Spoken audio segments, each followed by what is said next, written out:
Morning on Horseback by David McCullough is a biography of Theodore Roosevelt, but it is not a complete biography of his entire life.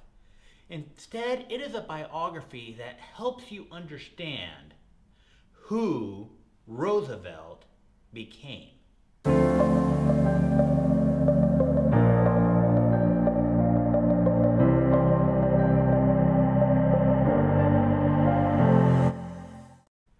You know, many biographers will write long books about the years that somebody is a president, and they'll spend only a little time covering the development years.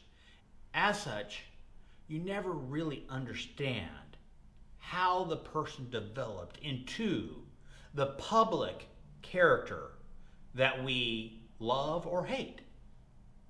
Yes, Teddy Roosevelt has many people who hate him today. And he has many people who absolutely adore him.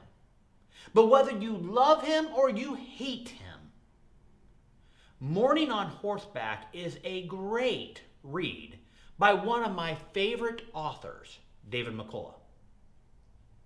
The thing is, Teddy Roosevelt did not have an easy life.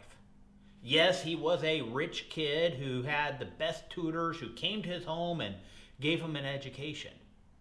But he was a sickly kid. Many people did not think he was going to make it through his life. But he was a fighter. Yes, he may have had a silver spoon.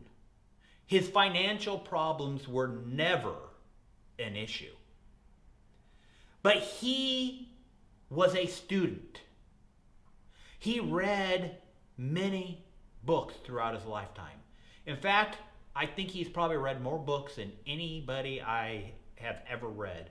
It has often been said that even as President of the United States, he was reading about a book plus a day. He read so many books and he was well read and he wrote books. But again, the life of Teddy Roosevelt has to be understood by studying his childhood, by studying his teenage years, and studying those first few years that he had in public life. You see, by the time he was 28, he had already served in the New York State Legislature. He was married. He had a child.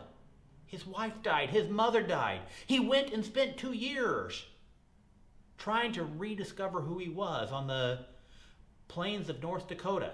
If you want to understand Teddy Roosevelt, you got to understand his early years. And that is why I enjoy this book so much, because rather than focus on what he did as president or what led to him being a president, we get to take the time and study his childhood. We get to take the time and study the decisions made by his parents. Get to study him personally as an individual, as he learned to be a fighter, as he learned to overcome the trials that were in his life. Whether you love Teddy Roosevelt or you hate Teddy Roosevelt, there are many things that you could admire in the life of Roosevelt. How he learned to fight corruption in politics and his desire to fight that corruption. David McCullough has written many great books, but Morning on Horseback is one of my favorites.